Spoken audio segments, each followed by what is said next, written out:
Puldapi TV, TV-nya umat Islam. Assalamualaikum warahmatullahi wabarakatuh.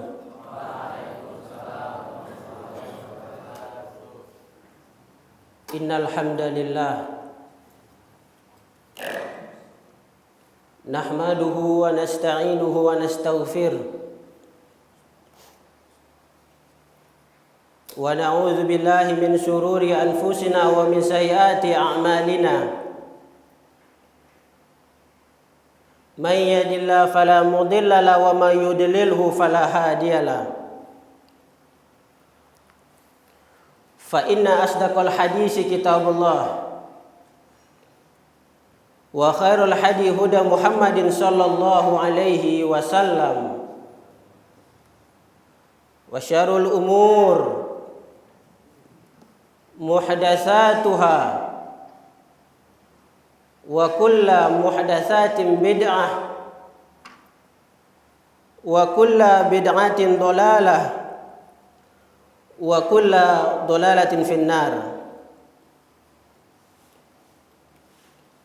Talabatul ilmi yang dirahmati oleh Allah Subhanahu wa taala,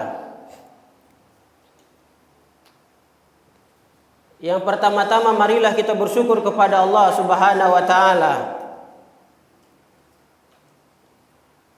yang telah memberikan kita nikmat,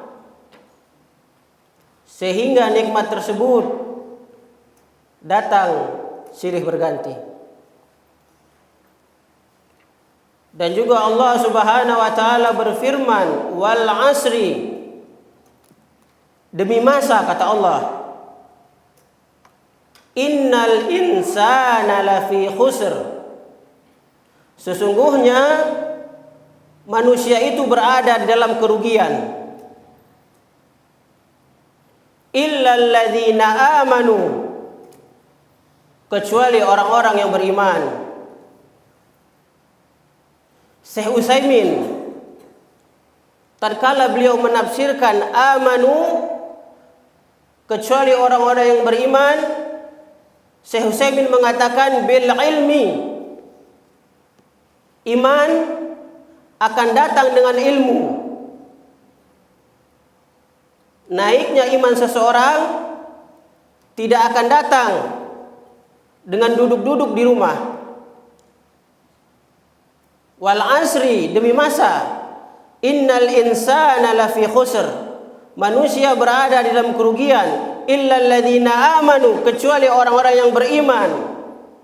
Digandengkan oleh Syekh Utsaimin antara ilmu dan iman, karena iman, naiknya iman pada diri seseorang tidak akan bisa kecuali dengan ilmu agama. Salawat dan beriring salam marilah kita aturkan kepada Nabi besar Muhammad sallallahu alaihi wasallam.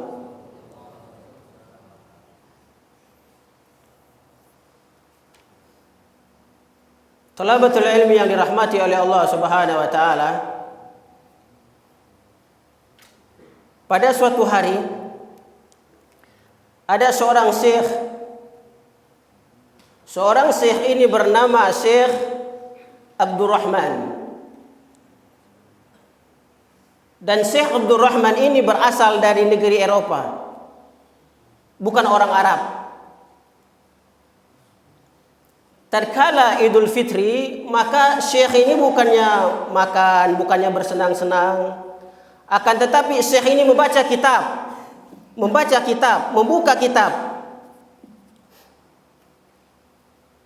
Tatkala Syekh membuka kitab, kemudian Syekh Abdurrahman ini ditanya oleh teman-temannya, ya Syekh, marilah kita bersenang-senang, terutama di hari raya yang besar ini.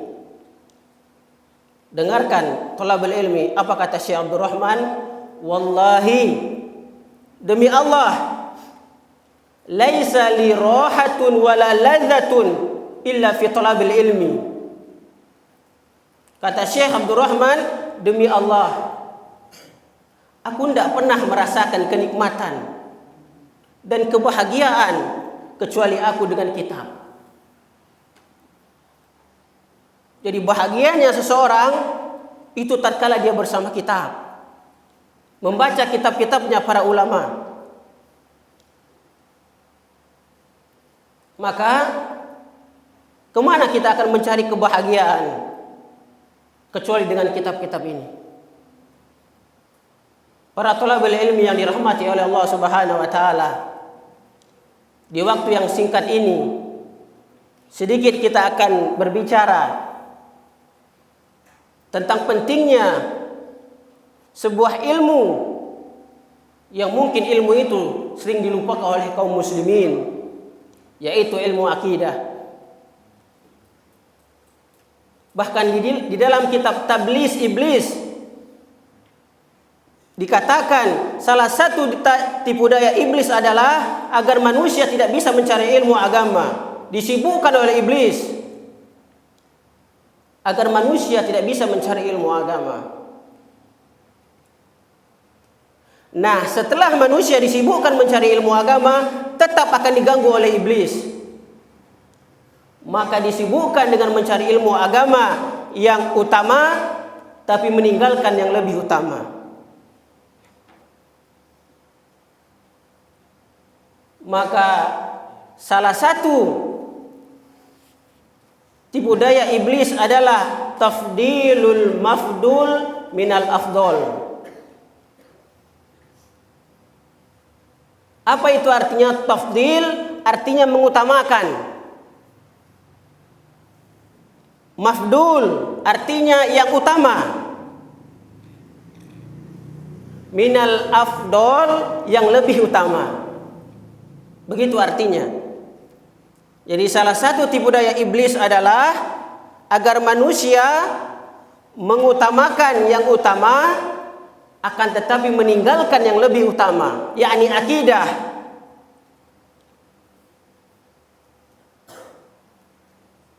Coba kita lihat di lapangan, di masjid-masjid, sedikit sekali kaum muslimin yang berusaha untuk memahami akidah yang benar. Mereka lebih sibuk mempelajari kitab ilmu-ilmu, disiplin ilmu. Walaupun terkadang memang ilmu itu bagus, akan tetapi ada yang lebih utama dari ilmu tersebut, yaitu adalah ilmu akidah. Ilmu yang mempelajari antara hubungan kita dan Allah, yaitu ilmu tauhid.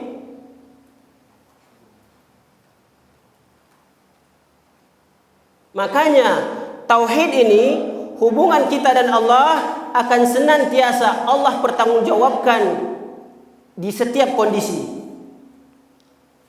Bahkan tatkala kita berada di rahim ibu kita, alastu bi rabbikum qalu bala syahidna. Kata Allah, benarkah aku ini Tuhanmu?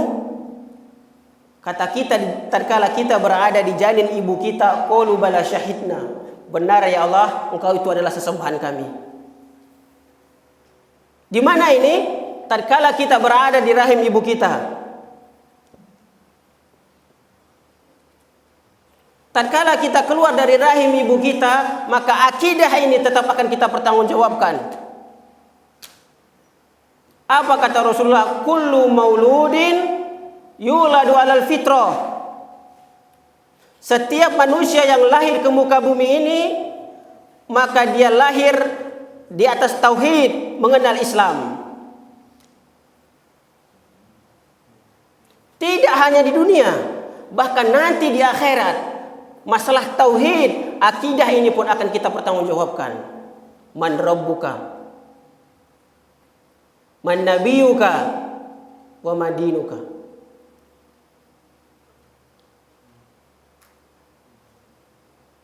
Makanya kalau ada seorang guru yang mengatakan kepada kita, wahai muridku, besok kita ujian materinya masuk dari halaman 1 sampai halaman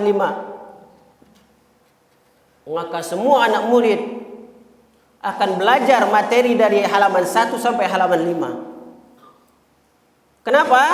Karena gurunya yang membuat soal telah mengatakan materi ujian besok masuk dari halaman 5 sampai dari halaman 1 sampai halaman 5. Terus dipelajari.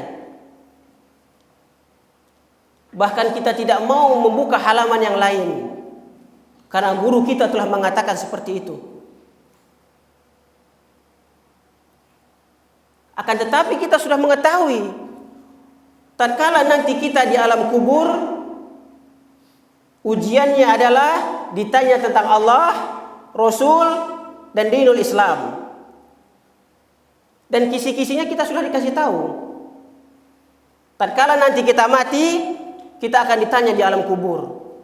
Kisi-kisinya kita sudah tahu. Maka sehendaknya kita belajar tentang kisi-kisi tersebut. Terutama di dalam kitab Ushulus Salasah.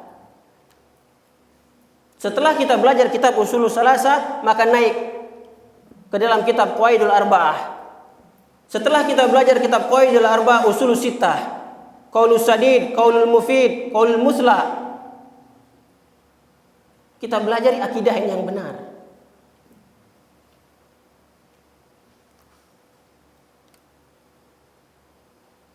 Karena salah dalam bab akidah ini, maka salah yang tidak akan Allah ampunkan.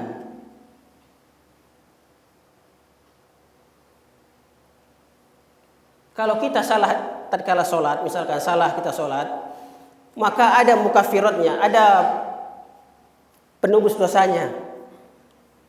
Kalau orang salah tatkala tatkala sholatnya dia meninggalkan rukun sholat, maka dia menambah 1 rakaat kemudian sujud sahwi. Kalau seseorang meninggalkan wajibatus sholat, maka dia cukup dengan sujud sahwi. Kalau seseorang melakukan salah tatkala sholat, mungkin menghayal, mungkin yang lain, mungkin dia menutupi dosanya dengan sholat ba'diyah. Tetapi kalau seseorang salah dalam akidahnya, kemudian dia tidak sempat bertaubat, maka dosa tersebut tidak Allah akan ampunkan.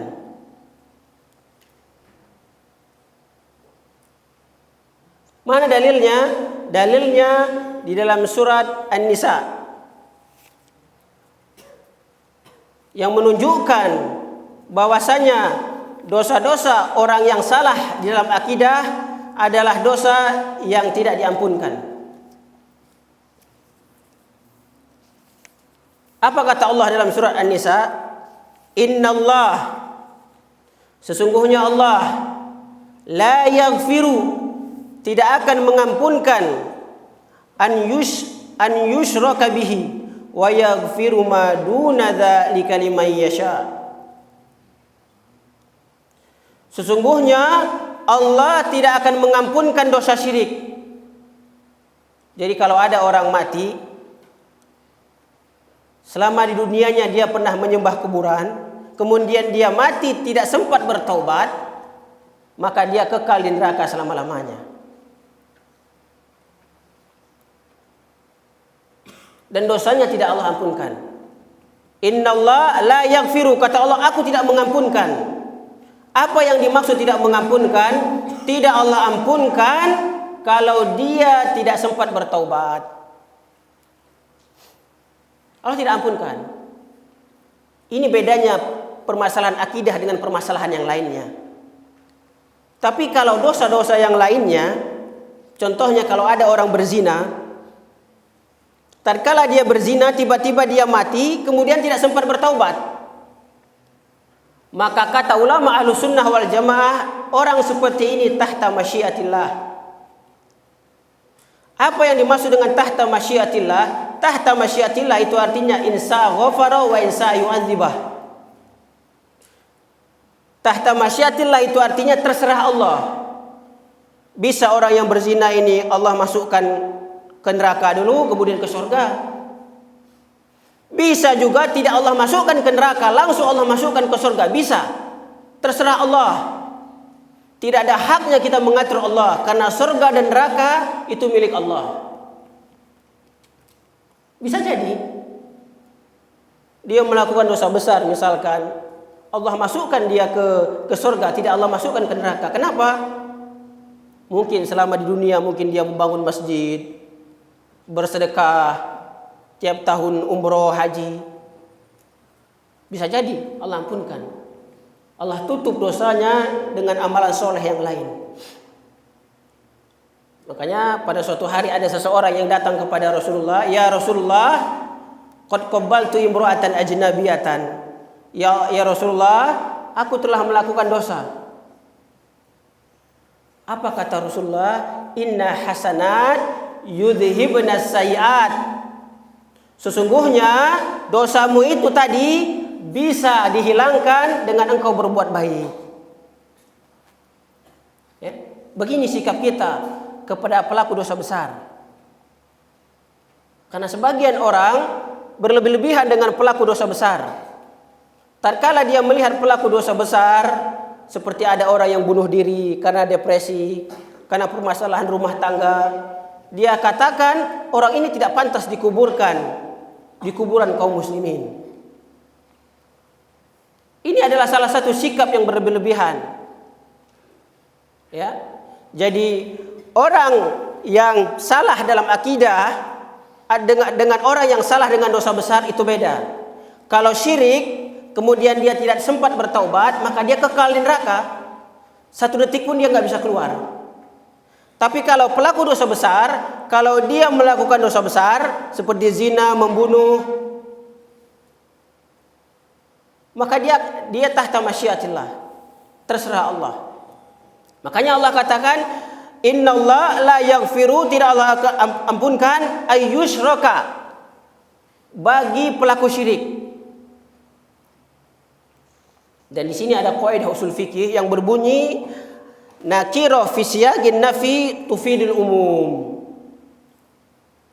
Artinya, kalau kata-kata syiriknya ini tidak ada alif lam, maka itu berlaku untuk syirik besar dan syirik kecil.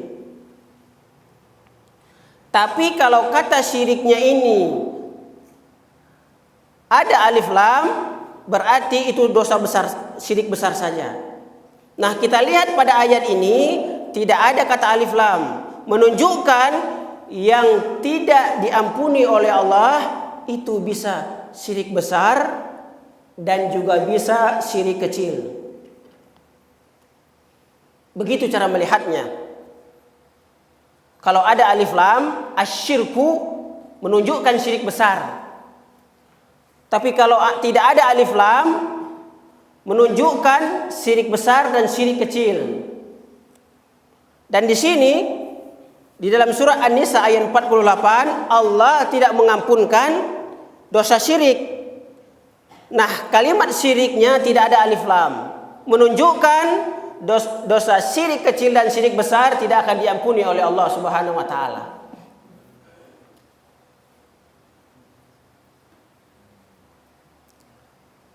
Wa yaghfiru ma duna dzalika liman yasha, dan Allah akan mengampunkan dosa selain syirik. Perhatikan wahai thalabatul ilmi.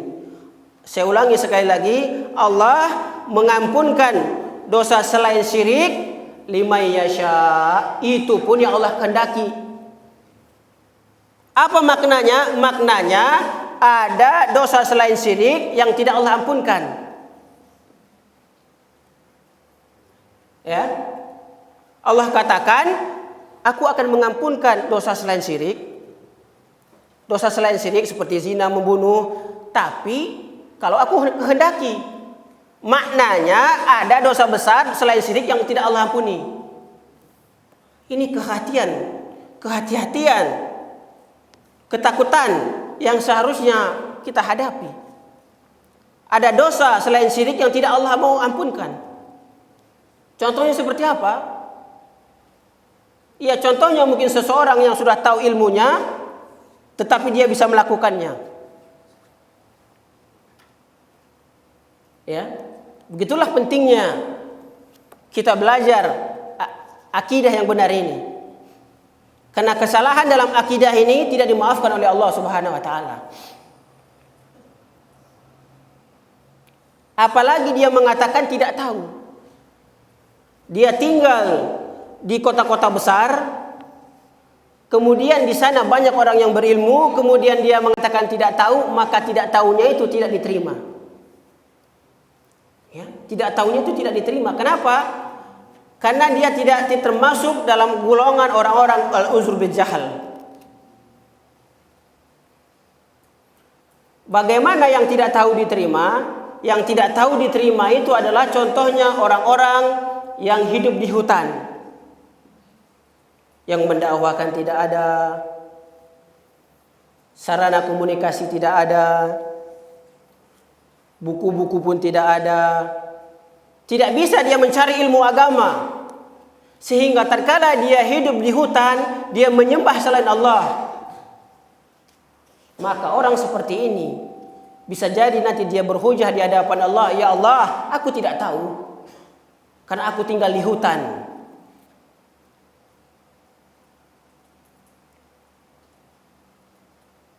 Para thalabul ilmi yang dirahmati oleh Allah Subhanahu wa taala.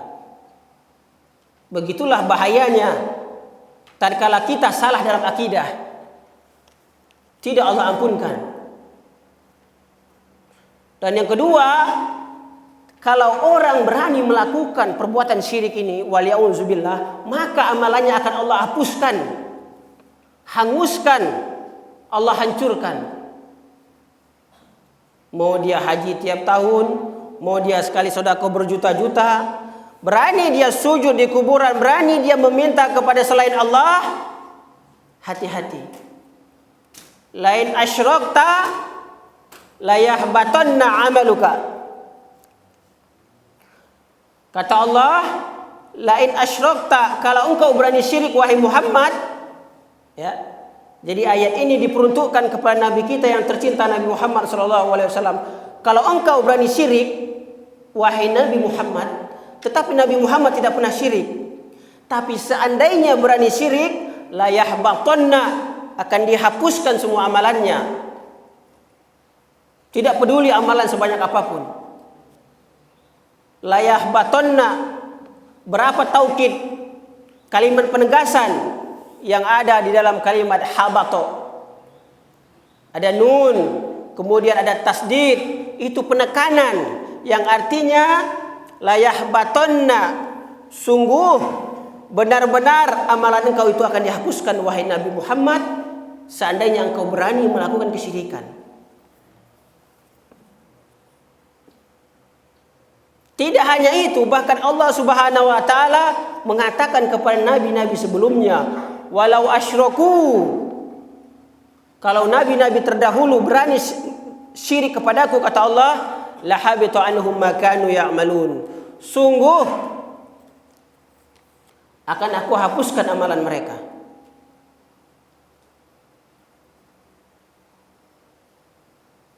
Makanya sungguh aneh tatkala kita melihat dosa yang begitu dahsyat ini, akan tetapi kenapa hati kita merasa tenang? Bahkan ketenangan hati kita mengalahkan ketenangannya Nabi Ibrahim. Nabi Ibrahim adalah nabi yang takut dengan permasalahan ini. Apa kata Nabi Ibrahim? Wajnubni wa banayya an a'budal asnam. Ya Allah, jauhkanlah aku dan anak keturunanku dari menyembah berhala. Kalau Nabi Ibrahim saja takut dengan perkara ini, maka tanyakan kepada diri kita pribadi, atas dasar apa kita tidak takut dengan permasalahan syirik ini? Apakah kita seorang ulama? Ataukah kita sama seperti Nabi Ibrahim yang dijamin masuk surga?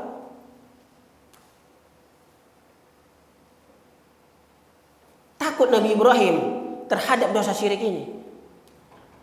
Sampai-sampai doa beliau Allah abadikan dalam surat Ibrahim, dalam surat Ibrahim. Wajnubni wa banayya an a'budal asnam.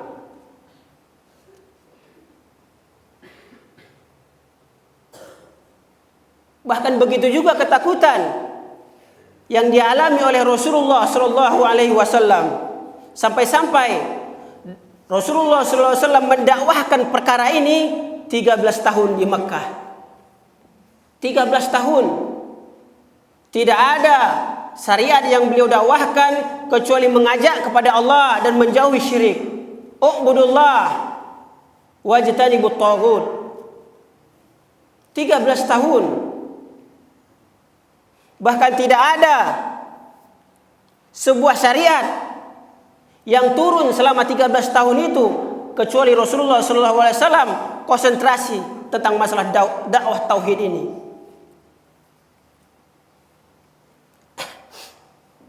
Kecuali di tahun ke-10 di kerasulan Rasulullah SAW barulah turun syariat solat. Selama 10 tahun Rasulullah mendakwahkan tauhid. Kenapa? Karena jawabannya satu.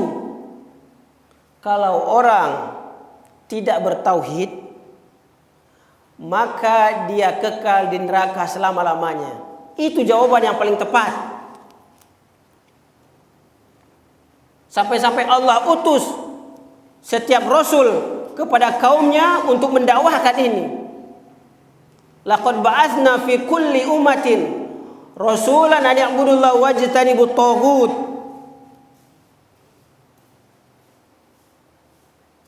Karena permasalahan ini adalah permasalahan besar.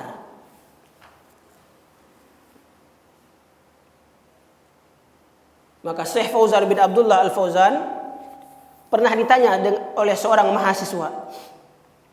Kata seorang mahasiswa tersebut, "Ya Syekh, ma ahamul akidah?" Apa pentingnya kita belajar akidah? Maka Syekh Fauzan mengatakan, orang yang akidahnya salah maka neraka ancamannya.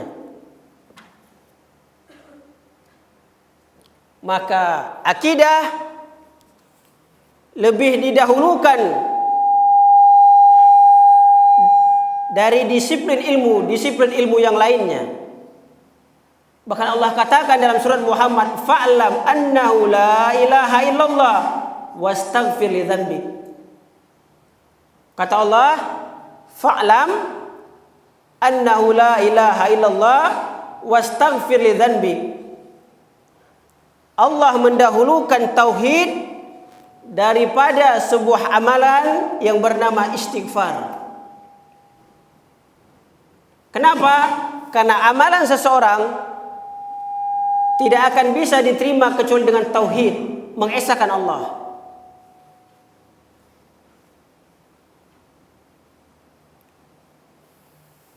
Makanya terkadang seseorang bertanya, kenapa dosa syirik ini betul-betul membinasakan seseorang?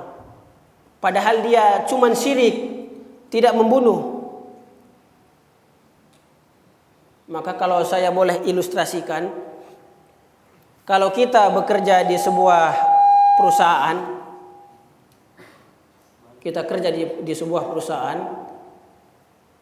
kalau kita mungkin terlambat di perusahaan tersebut, ataupun melakukan pelanggaran-pelanggaran kecil, maka kesalahan kita itu masih bisa dimaafkan oleh perusahaan tersebut.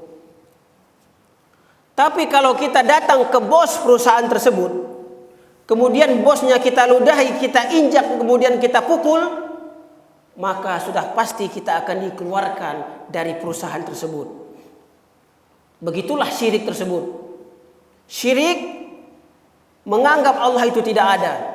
Syirik betul-betul kita menghinakan Allah sehingga Allah betul-betul menjadikan kita abadi di neraka selama-lamanya. Seperti yang tadi saya contohkan, orang-orang yang bekerja di sebuah perusahaan yang kesalahannya itu mungkin tidak bisa diterima oleh bosnya karena kesalahannya langsung berkaitan dengan bosnya.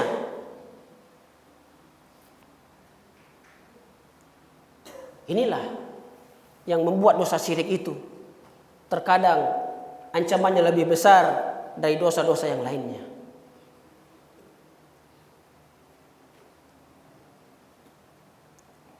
Talabatul ilmi yang dirahmati oleh Allah Subhanahu wa taala. Terakhir kita akan sebutkan salah satu kesyirikan yang senantiasa terjadi di tengah-tengah kita ini. Yaitu yang pertama adalah kesyirikan meminta tolong kepada selain Allah.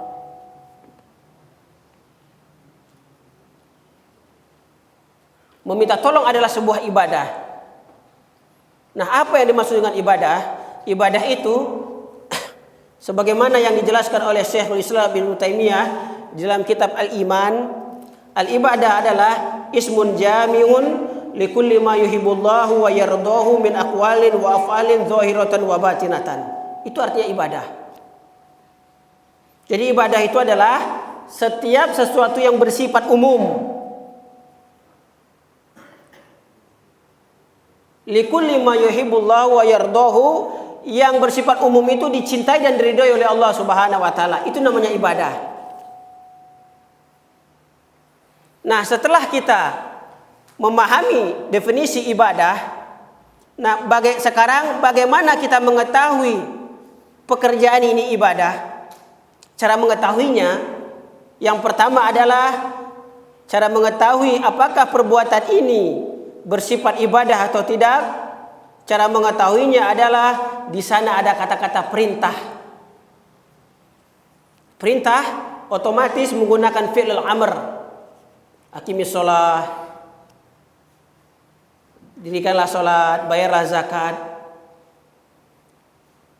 Ada kata-kata perintah di dalam Al-Qur'an, di dalam hadis menunjukkan itu ibadah.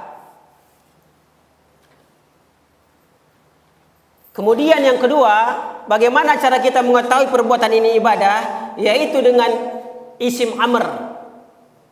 Ini dijelaskan dalam kitab Usul min Ilmu Usul.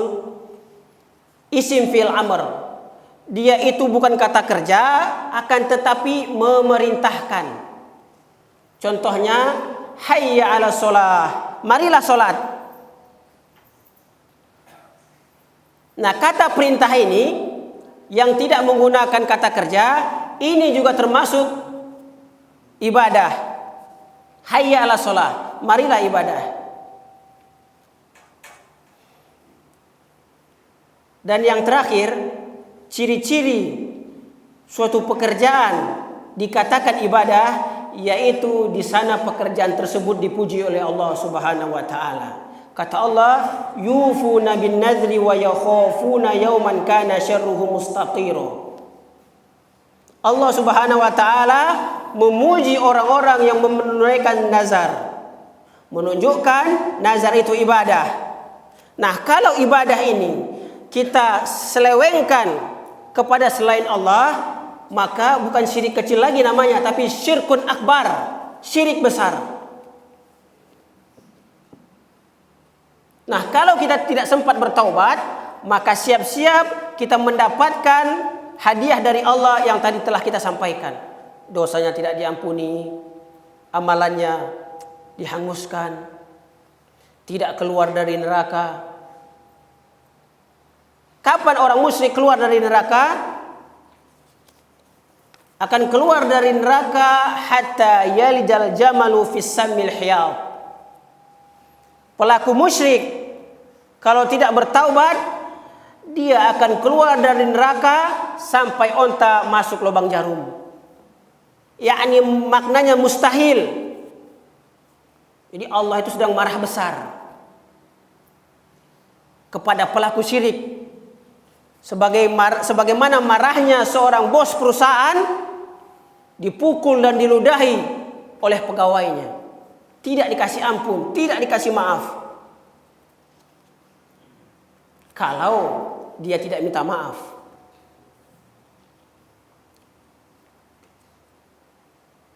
Jadi betul-betul meminta tolong hanya kepada Allah Subhanahu wa taala. Mana dalilnya minta tolong itu ibadah? Bahkan tadi kita katakan di sana ada kata perintah baru ibadah. Dalilnya iyyaka na'budu wa iyyaka nasta'in. Kepada Engkau ya Allah kami beribadah, dan kepada Engkau ya Allah kami minta tolong. Jadi minta tolong itu ibadah, dan ibadah itu hanya untuk Allah. Bahkan Syekh Fauzan tatkala menjelaskan minta tolong ini di dalam kitab Mulakhas Tauhid, beliau mengatakan boleh minta tolong kepada selain manusia dengan 3 syarat. Syarat yang pertama qadirun, yakni mampu. Kita minjam motor kepada orang lain misalkan, orang lain itu bisa meminjamkan kita motor, berarti boleh. Qadir, dia mampu. Tetapi kita minta tolong kepada orang, wahai fulan, tolong turunkan hujan. Orang tidak mampu, tidak boleh. Maka syarat yang pertama adalah qadirun, mampu. Yang kedua hadir. Hendaklah orang yang kita minta tolong itu hadir, ada orangnya. Orangnya tidak hadir, kita minta tolong, turunkan hujan, turunkan hujan. Ke siapa kita minta tolong? Kecuali hanya kepada Allah.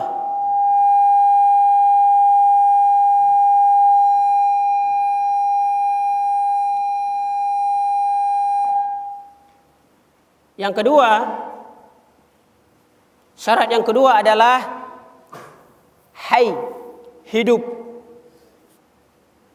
Jadi kalau ketiga-tiga ini ada di diri orang, maka boleh kita minta tolong. Yang pertama mampu, hadir, kemudian hidup.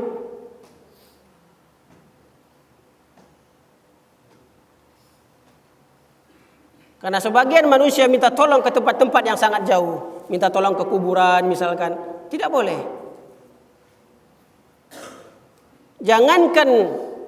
Jangankan minta tolong ke kuburan, pergi saja ke kuburan dengan jarak yang jauh itu dilarang oleh Rasulullah sallallahu alaihi wasallam.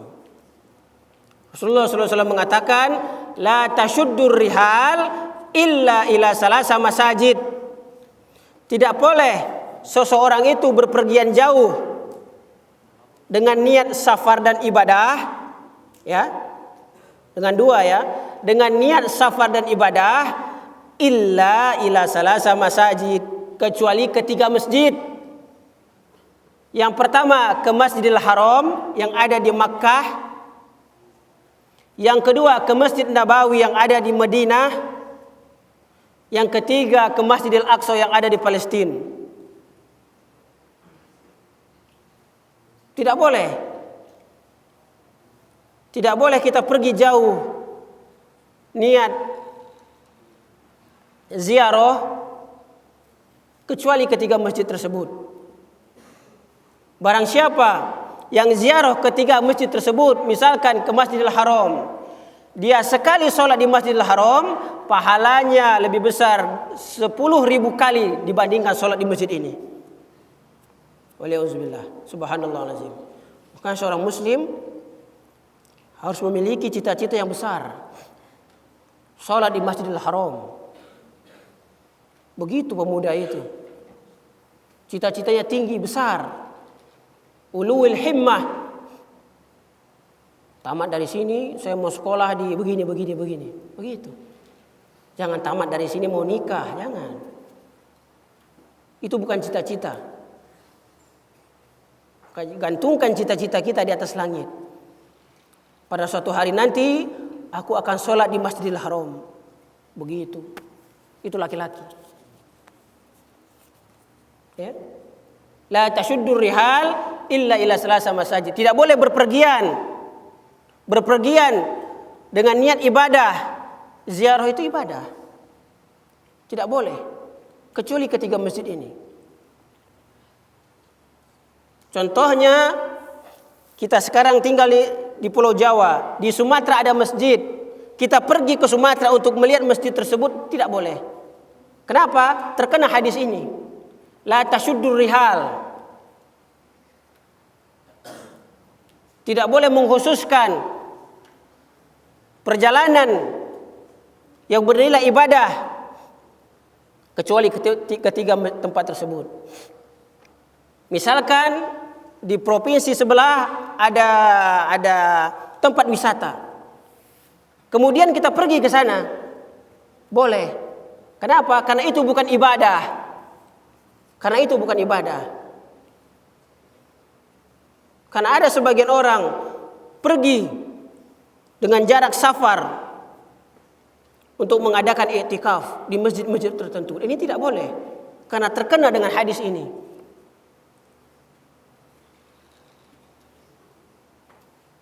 Tapi kalau kita mau i'tikaf, maka niatnya bukan i'tikaf, tapi kita pergi ke Sumatera misalkan, ke rumah bibi kita.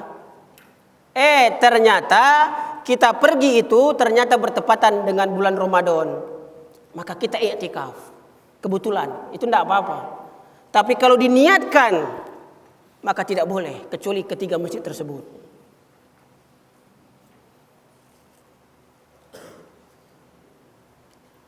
Bagaimana lagi kalau seseorang perginya sudah dilarang, kemudian meminta kepada bukan yang sebenarnya dia minta.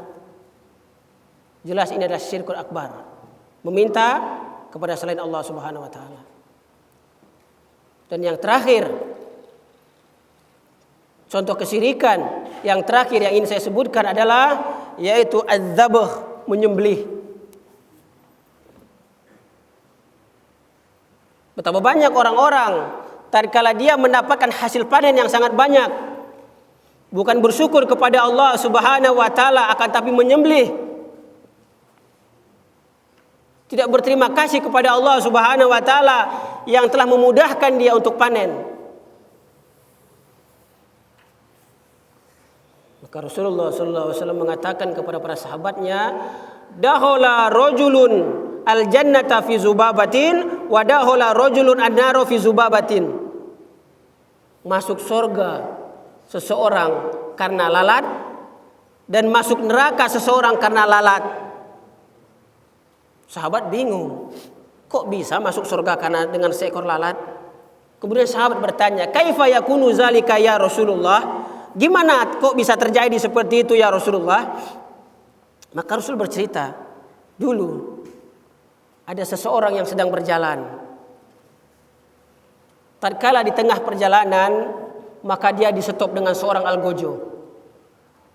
Kata algojo tersebut, dua orang berhenti.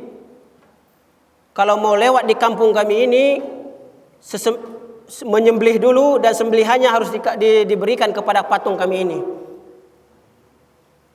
Akhirnya orang pertama mengatakan, "Aduh, kami tidak bawa hewan sesembelihan."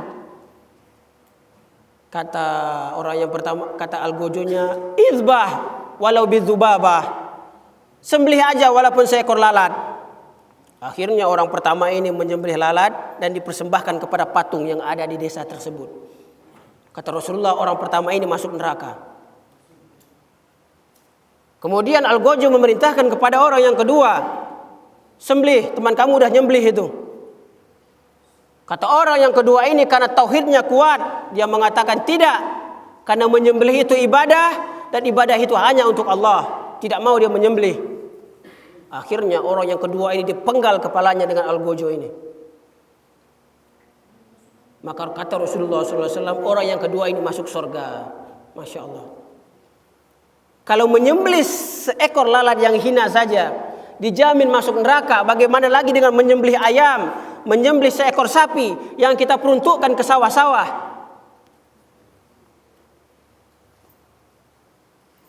Ya. Ini tugas kita bersama ya, untuk mendakwahkan akidah yang benar ini. Ya. Jadi kalau seseorang menerima dakwah yang indah ini, maka akan diterima di dalam hatinya.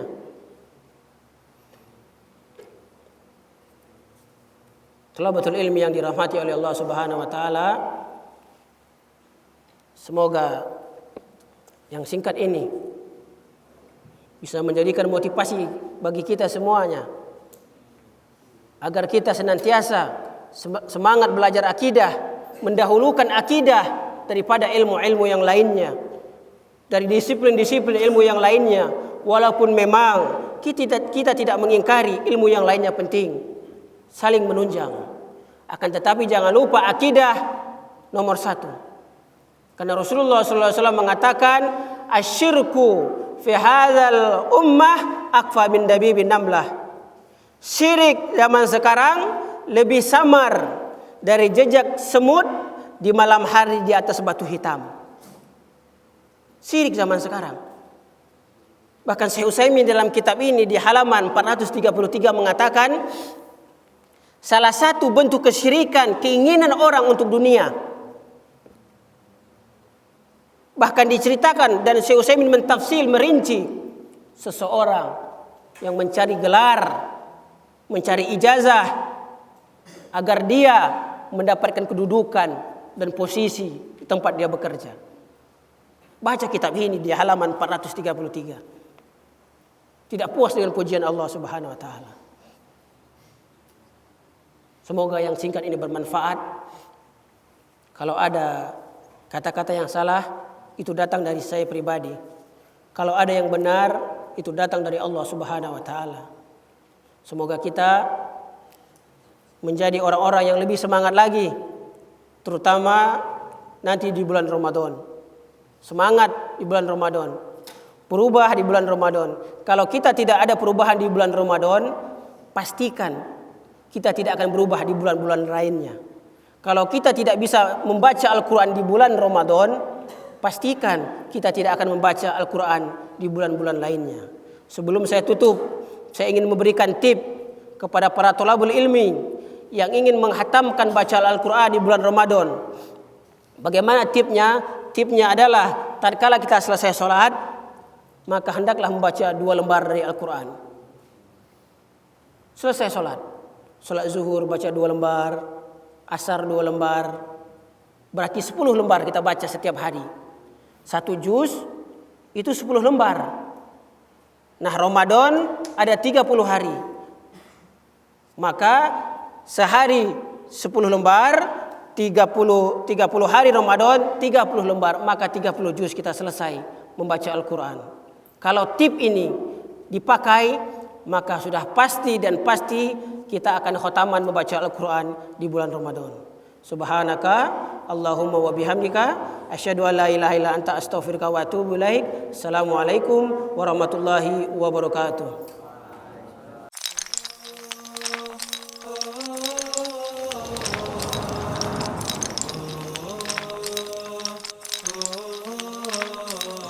Puldapi TV, TV-nya umat Islam.